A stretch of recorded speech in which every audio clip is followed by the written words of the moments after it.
Welcome to the show on this Sunday. Now, we're watching the markets today. Now, the cryptocurrency markets are up and running. Bitcoin's made a little bit of a rebound, you know. It's found some lows there. At Bitstamp, it found a low of 84.50, and it's made a pretty good little rebound in the past day. You know, it's back up to 92.76. Well, whoop-tie-do, that's good for Bitcoin, you know, but the overall picture in my mind is I wasn't expecting it to drop that low anyway. Not until the big crash is coming. And if you don't know what I'm talking about by the big crash, there's going to be a big crash in cryptocurrencies. There's going to be a big crash in the stock markets. A big crash is coming, and it's being induced by the world's central banks. The world's central banks are all working right now in a coordinated effort to tighten monetary policy. Now, the ECB, the European Central Bank, they were pumping $80 billion a month into the system. The United States Central Bank, the Federal Reserve, was pumping $80 billion a month, too, into the system. The Bank of Japan was pumping money into the system. Quantitative easing also at the same time was being done by the Bank of England. And what's all these central banks have been pumping liquidity into the system. Then at a certain point, they started to taper back. The United States started to taper back first. They led the way. And then they took turns pumping money into the system for a while. Now they're all making a coordinated effort to stop. They really are stopping. Now, in October, November, and December, the Federal Reserve started their bond buyback program, their reverse quantitative easing or reverse tightening program.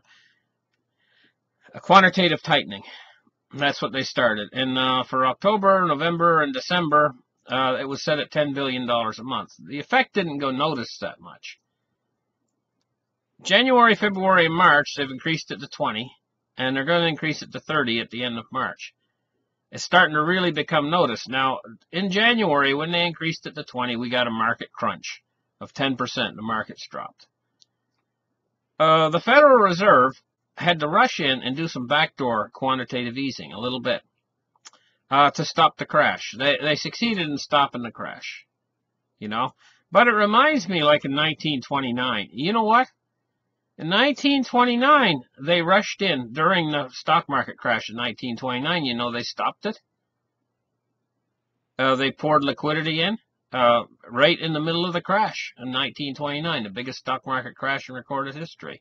Now, you know, our stock market right now is up around 25,500 or 25,000, just over 25,000. If we were to have a stock market crash of equal magnitude to the 1929 crash, our stock market would end up around 2,700 or something like that. Seriously, that's how low it would go. It would go below 3,000. Can you imagine the Dow Jones under 3,000 now at this point? And what sort of an impact that would have on everything? Jobs, the economy, and everything. We would be in an actual depression. Not a recession, but quite literally a depression. And so this is what we're looking at here. The global economy's Wile E. Coyote moment. This is what they're talking about here. They're talking about, this is on Zero Hedge, you know, they're talking about the global economy's Wile E. Coyote moment when everything is still running, but the bottom's been dropped out from under it because they've pulled so much liquidity out of the markets and stuff. The United States, Japan, the European Union, the Bank of England, they're all tightening. They're all pulling liquidity out. They're not putting liquidity back in anymore. And at a certain point, we're going to see the bottom drop out of these markets. Now, this is the big crash I'm talking about. This is the cryptocurrency is going to crash with this. And what's going to happen is when these markets finally do crash, At first, there's not going to be any fear. They're going to think, hey, you know what? This is something similar to the 10% correction we had a couple months ago. The Fed's got our back. The Fed's going to come in and do another one of these little pump-ups, and we'll come back out of this again. But do you notice that the market hasn't really made its high that it had like at 26,500? The market's only up like right now like just over 25,000. It's starting to shape up, and it's starting to look very much like a dead cat bounce. But I've been predicting in April we're going to have the big crash. So we're going to have this little bounce until April. Enjoy it, because I think that we're going to have the big crash in April. Now, this is not for financial advice, this show. I don't want you guys to even try to bet against the markets. You're crazy if you try to bet against the markets. But I think that the market's going to go down.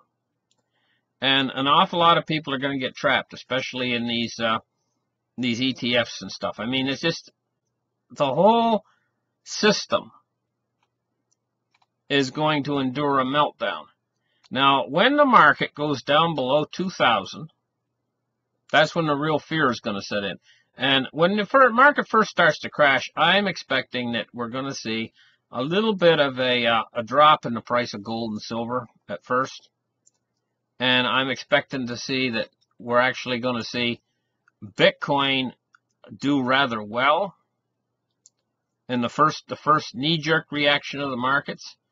But then what's going to happen is when the markets drop below 2,000, we're going to see a really major shift in sentiment toward gold and silver is going to pick up. Gold and silver is going to start to rise. And there's going to be a sudden shift in Bitcoin where we're going to get a few probably major Bitcoin holders that are just going to want to get out and are going to want to get in cash. And once Bitcoin starts to fall in, the fear really starts to set into these markets, we're going to see cryptocurrencies really go down worse than anything. They're going to have it worse than the stock market. And the stock market's going to go down a lot. I'm predicting 12,000 on the stock market. That it's going to go down to 12,000. This is going to create a meltdown of the system, where the whole system actually melts down and shuts down, and they have to actually shut the markets down, and there's going to be a number of banks going under. I'm expecting that Deutsche Bank might be one of these banks, and that melts down with the system. And they're going to freeze everything.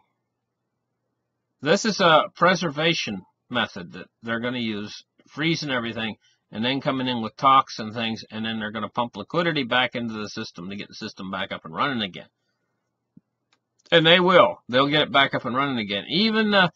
Even when they come in and they say, okay, we're going to turn this around, we're going to go into the new rounds of quantitative easing, and the central banks are going to change their monetary policy and everything else. As soon as they do that, the markets will turn around right away. The markets will turn around and they'll rebound. They'll start rebounding right away. The crisis will be over. But then what's going to happen is when that liquidity actually starts to hit the system, the new liquidity that they create, you're going to see real consumer inflation. You're going to see real inflation hit, and you're going to see a real recovery. That's the first signal to the hyperinflation when that happens. So this is what we got to look forward to. We might get through April. I don't think we're going to get through April, but if we get through April and they price everything in, then we'll be in for 3 more months, May, June, and July. And then in August, we're going to be facing the same problem again, except greater, because the Fed's going to increase it by $10 billion more. If some miracle we can get through that, then 3 months later, they're going to increase it by another $10 billion to $50 billion. And you can see that they're just adding a cumulative effect each time. They keep adding to the puzzle. And they're making it bigger and bigger and bigger. So when this crash comes, it's going to be a bigger and bigger crash. But that's what they've been doing ever since 2008. Instead of correcting the problems, they've been adding to the problem. They've been growing it bigger and bigger and worse and worse. So listen, you guys, thanks for listening. By the way, thank you very much for subbing on my channel over there. I have successfully went over 1,000 subscriptions. Now they have a rule too that I got to get over a certain amount of viewer time. I got to get 4,000 hours of viewer time in a year in order to pass their arbitrary rule that they put in. They just come along and put a rule in, and they don't. I mean, of course they do. They own it. It's their business. But it just seems to me that all of us creators out here, right? This is our business to be a creator. And they might own Google, but they don't own the creators. This is the thing. So they can make arbitrary rules that affect all the creators, you know, and they can just snap their fingers. Okay, we're putting in any rule we want. Blah, blah, blah. And we're supposed to jump through the hoop. You know what I mean? What protection does the creator have? Because without us, what is YouTube? Without us, what is YouTube? What are they? They're not going to have any new material. They might as well just pack it in if they don't have any creators to create the new material for them.